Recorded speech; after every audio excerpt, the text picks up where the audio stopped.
सबसे ज़्यादा बेरोजगारी हरियाणा में क्यों पैदा हुई? आज पूरे हिंदुस्तान में हरियाणा में बेरोजगार सबसे ज़्यादा तकरीबन ये 40% तक हो चुके हैं। बीजेपी की केंद्र सरकार ने हरियाणा को देश का सबसे असुरक्षित राज्य क्यों बनाया? आप चारों तरफ देख रहे हो, हरियाणा में कोई लॉ एंड ऑर्डर का नाम नहीं है। कभी तो उसमें हिसार ज़िले में, कभी उसके साथ और एक रोहतक में, कभी सोनीपत में रोज़ गैंगस्टरों का लोगों को मार रहे हैं। तो इसलिए इन्होंने सबसे ज़्यादा असुरक्षित जो है वो आज हरियाणा है। और घर घर तक नशा पहुंचा, बच्चों तक घर घर तक नशा किस लिए पहुंचा? सरकार क्या कर रही है? इस पर निगरानी क्यों नहीं रख रही? जो आज हमारा नवयुवक नशा की चपेट में आ चुका है। पहले उड़ता पंजाब था, आज आप लोगों के सामने मेवात में सबसे ज़्यादा नशाखोरी जो बिक रही है वो मेवात में हो रही है।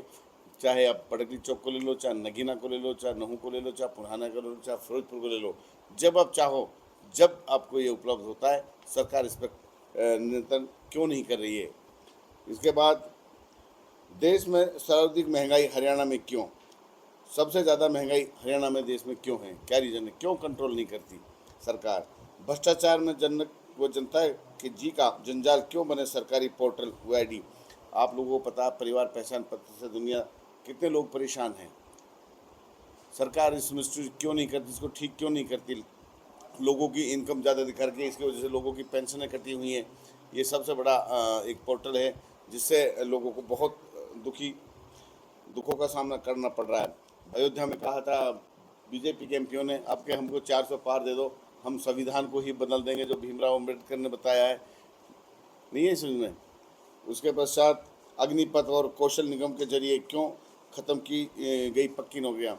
ये बताइए, अग्निपथ में 4-5 साल की नौकरी, 18 साल से 22 साल में रिटायरमेंट की, कहाँ कहाँ आज बच्चों का भविष्य है? और जो हरियाणा कौशल रोजगार निगम है, आप लोगों के सामने ठेकेदारी, जो एक आदमी ठेके लेके काम करता था उसको 15-20% का प्रॉफिट मिल जाता, उसको भी सरकार आज खुद कर रही है। सरकार ये चीज़ें हमारे एजेंडे में हर वर्ग पर लाठी और गोलियां क्यों बरसाई? चाहे मास्टर हो, चाहे कर्मचारी हो, चाहे आंगनवाड़ी हो, किस तरह से इन्होंने, चाहे सरपंच हो, किस तरह से बुला के इन्होंने उसमें पंचकुला में लाठियाँ भाजी थी, आप लोगों के सामने हैं। और इंफ्रास्ट्रक्चर विकास को शून्य पर क्यों लेकर आई बीजेपी? 2014 और 19 की चुनाव घोषणा क्यों पूरी नहीं की? जो इन्होंने मैनिफेस्टो में लोगों से वादे किए थे, झूठ बोल के सत्ता में आई थी, आज तक वो भी पूरे नहीं किए।